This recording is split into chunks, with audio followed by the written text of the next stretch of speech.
వృషభ రాశి వారి యొక్క ఫలితాలని ఈ విశ్వావసు నామ సంవత్సరంలో ఎలా ఉంటుందో చూద్దాం. కృత్తిక 2, 3, 4 పాదాలు, రోహిణి 1, 2, 3, 4 పాదాలు, మృగశిర 1, 2 పాదాలు ఈ వృషభ రాశికి సంబంధించిన నక్షత్రాలు. వీరి యొక్క ఆదాయం 11, వ్యయం 5గా ఉంటుంది. రాజ్యభుజ్యం 1, అవమానం 3గా ఉంటుంది.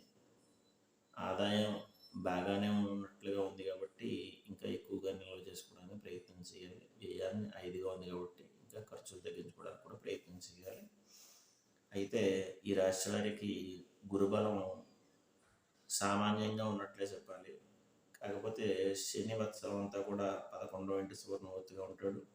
రాహుకేతువులు 18/5/2025 వరకు 11/5 రాసులు ఏంటంటే ఏకాదశంలోనూ మళ్ళీ 5వ రాసులు ఎందు కేతు సువర్ణమూర్తులుగా ఉంటారు. 11వ గడిలో అంటే 11వ స్థానంలో ఏమో రాహు, 5వ స్థానంలో కేతు సువర్ణమూర్తులుగా ఉంటారు వీళ్ళిద్దరు. నాటి నుండి సంవత్సరం వరకు కూడా అంటే 18/5/2025 వరకు ఇలా ఉండి మే తర్వాత 10/4లోకి వస్తారు. వీళ్ళిద్దరూ కూడా రజతమూర్తులుగా సంచరిస్తారు.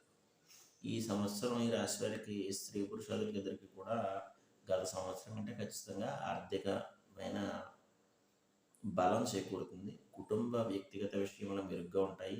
ఆధ్యాత్మిక ధార్మిక ఆలోచనలు వస్తాయి.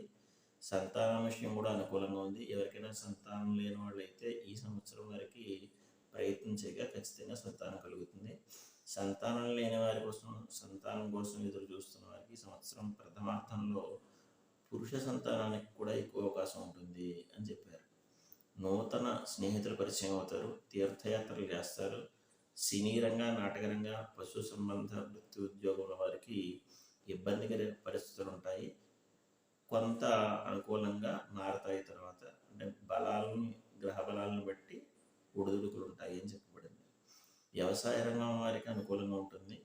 పెసలకి పంట నష్టం కానీ లాభం రాకపోవట్టుగానే సూచిస్తుంది కాబట్టి పెసల పంట వేసే వాళ్ళు కొంచెం జాగ్రత్తగా ఉండాలి.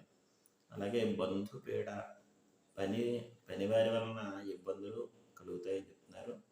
విద్యార్థులకు అనుకూలమైన సమయం. నూతన విద్యలు అభ్యసించుటకు అనుకూలంగా ఉంది. స్పెక్యులేషన్ లాభిస్తుంది. భార్యాభర్తల మధ్య అన్యోన్యత ఉంటుంది. బంధువర్గముల ఆరోగ్య భంగం కలుగుతుంది. సోదర సోదరులతోటి స్వల్ప అభిప్రాయ భేదాలు కలిగే సూచనలు ఉన్నాయి. ఆధ్యాత్మిక కార్యక్రమాలపై అదేవిధంగా యోగా, మెడిటేషన్ వంటి వాటికి ఆకర్షితులవుతారు. దైవ కార్యక్రమాల్లో పాల్గొంటారు. వాటిని గురించి యోచించుట, ఆలోచన చేయడం జరుగుతాయి. మొత్తం మీద ఈ రాశి వారికి గురుబలం చేత అనుకూలమైన కాలం అనే చెప్పాలి. అయితే ఈ వృషభ రాశి వారు చేయి వృత్తుల యందు అభివృద్ధి, విదేశీ ప్రయాణం వరకు ఆలోచన, ఆకస్మిక ధనలాభాలు ఇవన్నీ కూడా ఉంటాయి. వీరికి కొంచెం అనుకూలమైన సమయం కాబట్టి ఈ సంవత్సరంలో గురుబలం ఎక్కువ శాతం ఉంది కాబట్టి, అలాగే శని కూడా ఏకాదశంలో సువర్ణమూర్తిగా ఉన్నాడు కాబట్టి వీరికి ఏదైనా గత కొంతకాలంగా బాధపడుతున్న విషయాలు అవన్నీ కూడా సానుకూలతగా జరిగి ఈ సంవత్సరం వీరికి సంతోషకరంగా ఉంటుంది అని చెప్పాలి. శుభమస్తు.